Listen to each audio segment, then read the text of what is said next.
đang phát trực tiếp.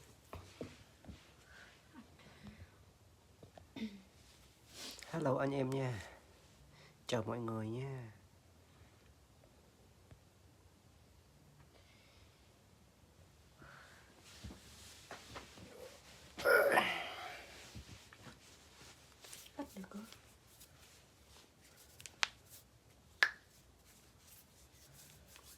Này là tập thể thao.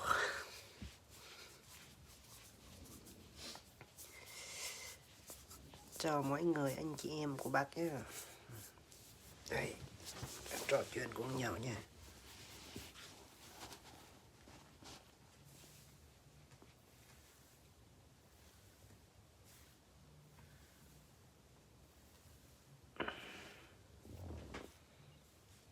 Bữa đêm nhâm cho bé.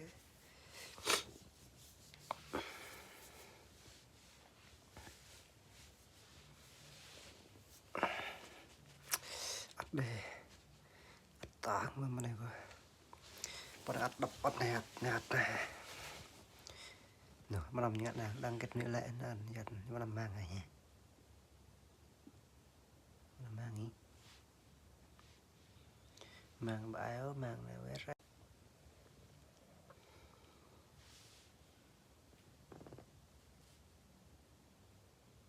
Mang nó nằm ở mang này. Giữ tàng đấy mang gắt là này.